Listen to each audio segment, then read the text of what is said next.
Sahabat Harum yang berbahagia, yuk gabung bersama kami di New Harum Channel yang informatif, edukatif, dan inovatif. Caranya gampang banget, tinggal klik tombol subscribe dan aktifin loncengnya biar gak ketinggalan video terbaru dari kami. Jangan lupa untuk like, komen, share, dan ikuti perkembangan media sosial New Harum Channel. Assalamualaikum warahmatullahi wabarakatuh. Bertemu lagi dengan saya Farah dari New Harum Channel. Pada kesempatan kali ini saya tidak sendiri di dalam podcast Sri Kandiku. Bisa dilihat di samping kanan saya Ibu Hasna Rajeman. Sebelumnya Ibu ini pernah diundang di episode sebelumnya mengenai marketing yang dibutuhkan di zaman sekarang. Sebelum itu mari kita sapa beliau Ibu Hasna Rajeman SPD ini. Terima kasih Bu telah hadir di studio kami untuk kedua kalinya lagi. Sebelum itu Bu, mungkin kita akan menginfokan tentang sebelum melaksanakan acara atau segmen podcast Sri Kandiku ini, kami telah melakukan vaksin dan mengikuti protokol kesehatan yang dilakukan oleh pemerintah. Mungkin agak lebih santainya bisa dibuka maskernya dulu ya Bu, agar sahabat Harum mengetahui sosok Ibu ini seperti apa. Oke, boleh. Silahkan. Kita buka masker dulu ya. Iya.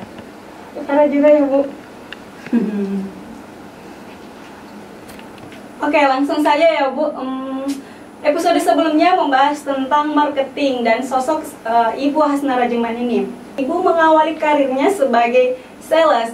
Bu, bisa mungkin Ibu menceritakan pengalaman-pengalaman Ibu yang dilakukan menjadi sales selama 1996 di salah satu perusahaan yang cukup terkenal di Kota Makassar. Silahkan Bu.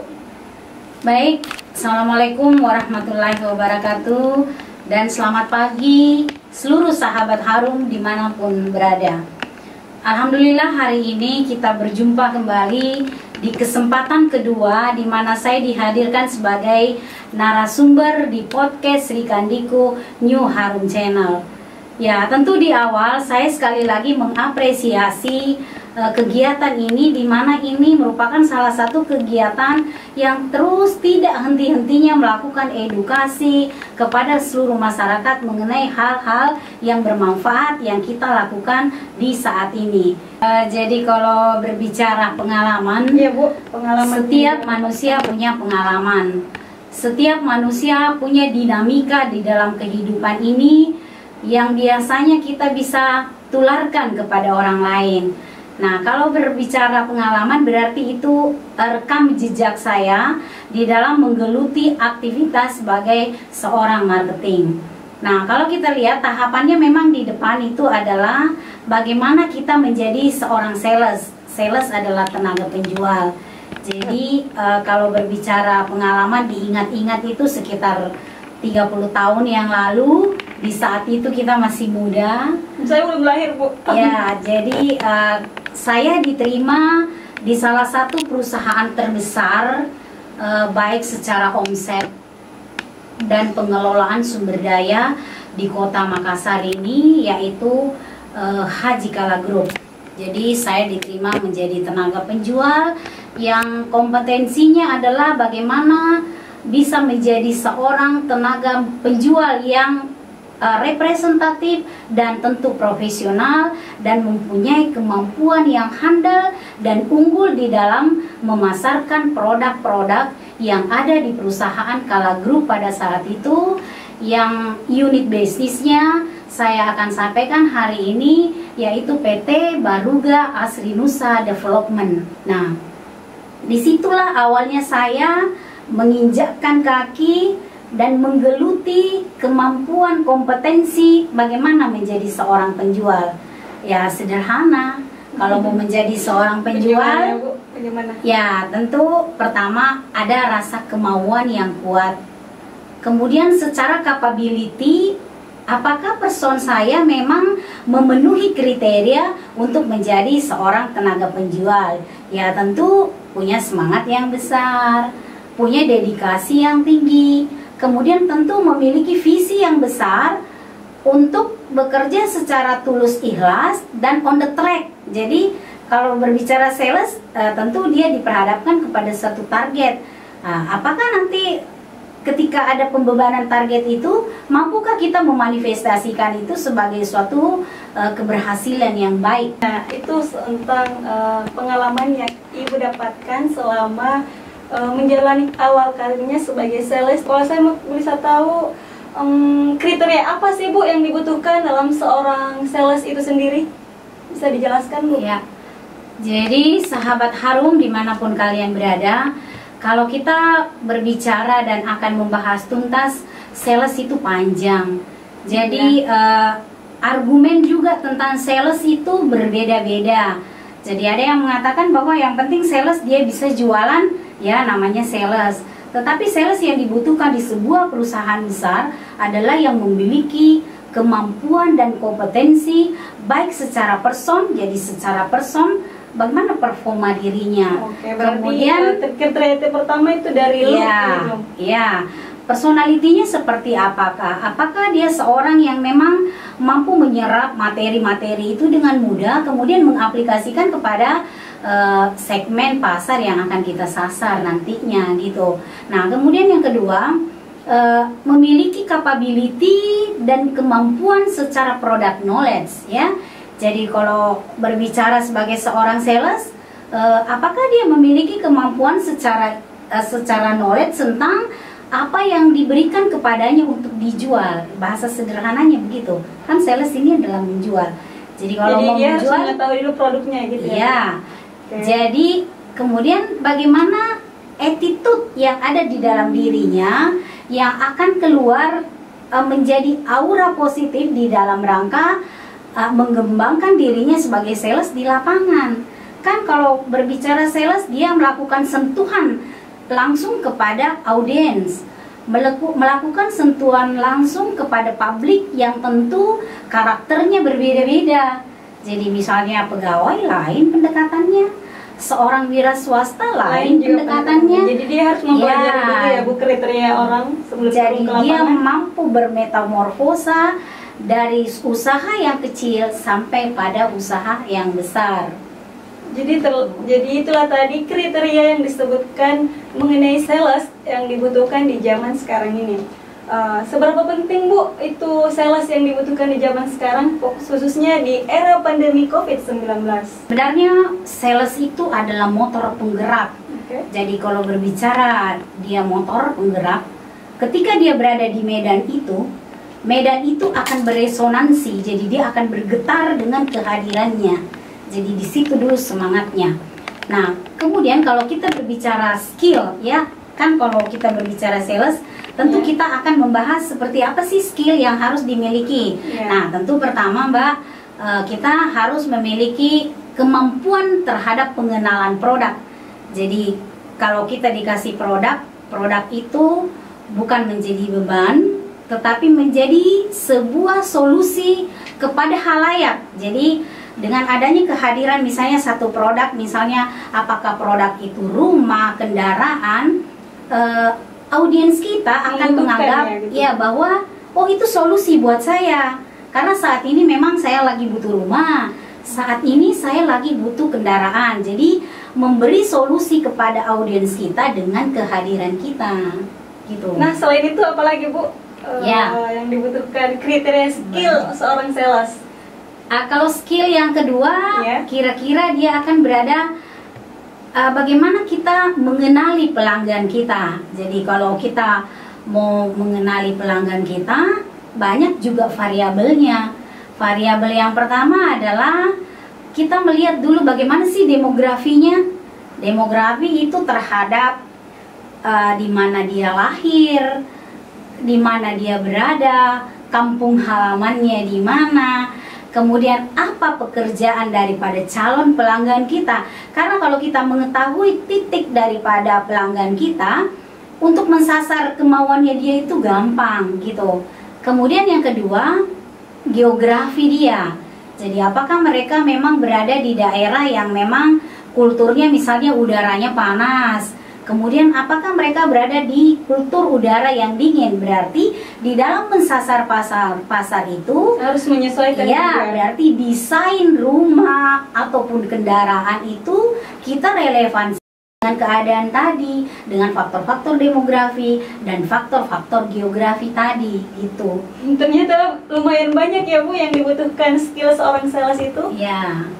Nah Bu, saya ingin bertanya tentang seberapa penting sih sales itu di dalam sebuah perusahaan? Ya. Ya. Seperti saya bilang tadi ya kan, bahwa dia merupakan generator, dia merupakan seseorang yang dibutuhkan, yang punya kekuatan mendrive semua kegiatan ya. Jadi seperti tadi itu di dalam melakukan penetrasi lapangan, ya tentu seorang sales punya kemampuan melakukan presentasi, karena kan kalau kita mau memperkenalkan produk tentu ada kemampuan melakukan presentasi. Apakah presentasi yang kita lakukan itu secara verbal atau non verbal, seorang sales harus mampu.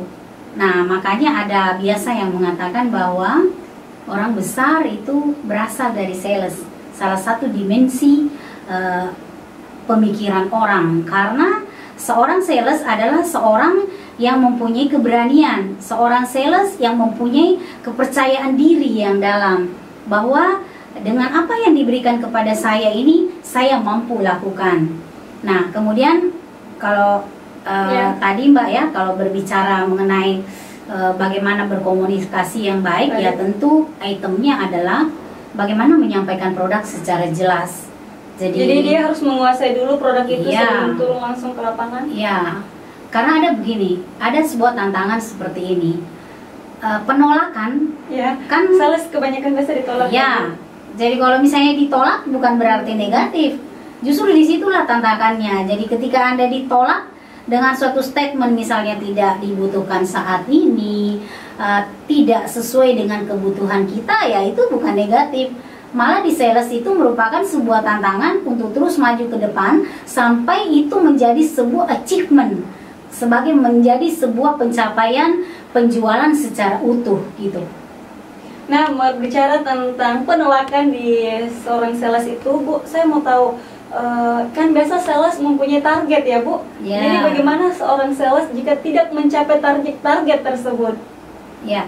Ya. Jadi kalau berbicara ditolak ya, jadi sales itu identik dengan penolakan. Oke, benar sekali Bu. Sales itu identik dengan situasi yang sulit.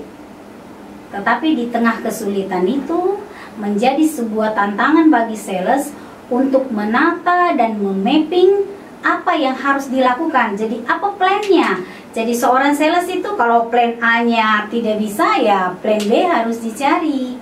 Nah, kalau misalnya semua itu gagal, ya teruslah melakukan suatu inovasi dan meng-create kita punya ide kreativitas supaya muncul sebuah ide-ide baru. Apa sih Bu perbedaan sales di zaman dulu dan zaman sekarang ya Bu? Bisa dipaparkan Bu? Ya, baik. Jadi ketika kita berbicara perbandingan, tentu kita akan melihat yang dulu gimana ya. Iya. Kalau yang sekarang ya seperti apa ya. Nah, kalau yang perlu dulu kita ketahui sekarang bahwa ekosistem pembeli, jadi pembeli itu sudah berubah. Baik dari segi pola pikir mereka, pola perilaku mereka, itu ekosistemnya sudah berubah. Nah, kalau sistem pemasaran zaman dulu, sebenarnya pemasaran itu tidak terlalu jauh beda. Mau lama, mau sekarang, yang berbeda adalah cara dan metodenya. Tapi militansinya itu sama aja. Artinya setiap tenaga penjual harus mempunyai kemauan yang besar untuk mewujudkan impiannya, baik secara pribadi maupun secara company, perusahaan di mana dia bekerja. Nah, kalau misalnya perbedaan yang merupakan kesenjangan yang ada zaman dulu dengan yang ada sekarang adalah dari segi alat. Misalnya dulu kita belum ada digital marketing ya, jadi kita belum menggunakan handphone yang seperti saat ini kita aktif memegang hampir 24 jam. Maaf ya Bu, berarti zaman dahulu tuh belum mengenal era digital ya Bu? Iya. Berarti dulu sales sebelumnya di era Ibu mungkin Ibu datang dari rumah ke rumah ya Bu untuk menawarkan suatu produk? Ya, kalau berbicara cara ya, kalau dulu kan dia lebih kepada manual. Jadi manual itu kita melakukan pendekatan yang misalnya face to face, saya datang ke rumahnya si A, door to door ke rumahnya si B. Pendekatannya sangat manual, tetapi kinerjanya nyata. Artinya kita langsung bisa tepat sasar melihat siapa sih audiens kita yang mau membeli produk kita, ya. Nah, kalau sekarang dengan kemampuan digital marketing, kita bisa mensasar pasar seluruh dunia kalau perlu. Karena kita sudah menguasai medsos, jadi semua sudah punya FB, sudah ada IG, sudah ada media-media sosial lainnya yang akan mampu mengkrit pasar. Jadi dengan kehadiran media sosial itu lebih mudah kita mengumumkan kita punya produk, mempromosikan kita punya produk. Tapi itu tadi Bu yang dikatakan kriterianya sudah termaksud ya Bu? Ya. Kalau sekarang kan sales di era digital seperti apa sih? Iya, lebih modern kan ya. Kalau sekarang itu dia lebih small talk. Artinya ayo basa-basi, Ibu kita ke kafe dong Bu, misalnya. Lebih gaul ya Bu. Ya, Oke, lebih kekinian, lebih langsung bisa ketemu apa sih yang menjadi kemauan. Ayo kita ke kafe, di sana bisa kita memperkenalkan kita punya produk. Dengan membuat media-media promosi di online memudahkan kita mempunyai teman yang banyak. Nah, kemudian yang kedua, membangun trust. Jadi kepercayaan kita di digital sekarang ini sangat dipertaruhkan, karena kita misalnya mengupload sebuah konten promosi yang sifatnya mempengaruhi orang, ya bagaimana audiens di sana percaya bahwa yang kita upload di media sosial ini betul-betul sebuah produk yang secara kualitatif, artinya ada jaminan mutunya gitu. Jadi timbal balik ya, gitu, Bu. Terakhir ya Bu, terakhir sekali pesan Ibu untuk seorang sales di masa zaman sekarang di era pandemi ini Bu. Pesannya untuk pelaku sales itu sendiri. Mungkin ada pesannya Bu? Ya. Jadi kembali saya adalah seseorang yang selalu menghargai sebuah perjuangan. Sales adalah seorang tenaga yang berjuang. Jadi lakukan perjuangan itu semampu dan sekuat tenagamu, tetapi dengan real logika, ya. Jadi bekerjalah Anda, berusahalah Anda, dan tentu kita berikhtiar kepada Allah Subhanahu wa Ta'ala, ya. Nah, kemudian di era pandemi saat ini, saya selalu mengatakan bahwa kita juga tidak boleh berhenti. Kita terus bergerak.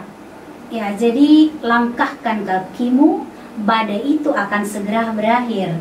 Jadi sepanjang kita berdinamika, sepanjang kita berusaha, kita juga berjalan, ya Bu. Terus banggalah dengan profesimu sebagai seorang tenaga penjual.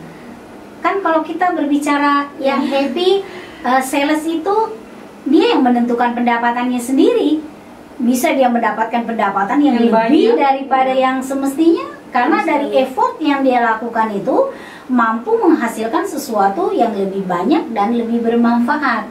Jadi banggalah dengan profesimu dan buktikan bahwa seorang sales mampu hidup di era sebelum pandemi maupun di saat pandemi seperti saat ini. Nah, itulah tadi apa-apa saja yang dibutuhkan sales ketika sebelum turun langsung ke lapangan, dan pesan dan kesannya yang telah disampaikan Bu Hasna Rajiman ini juga. Saya juga banyak belajar tentang sosok seorang sales di zaman sekarang ataupun di zaman dulu. Semoga sales ini atau pelaku sales ini atau yang ingin memulai karirnya sebagai sales bisa mendapatkan manfaat dari menonton video New Harum Channel ini. Semoga memberi manfaat buat kita semua. Dan sebelum itu saya mengucapkan terima kasih banyak oleh Ibu Hasna Rajiman ini telah bersedia hadir ke studio kami. Lebih dan kurangnya mohon dimaafkan. Oke Bu, sebelum itu sebaiknya kita memakai masker kembali ya Bu. Dari ini kita harus tetap mengikuti protokol kesehatan. Terima kasih Bu, terima kasih banyak. Wassalamualaikum warahmatullahi wabarakatuh. Sahabat Harum yang berbahagia, yuk gabung bersama kami di New Harum Channel yang informatif, edukatif, dan inovatif.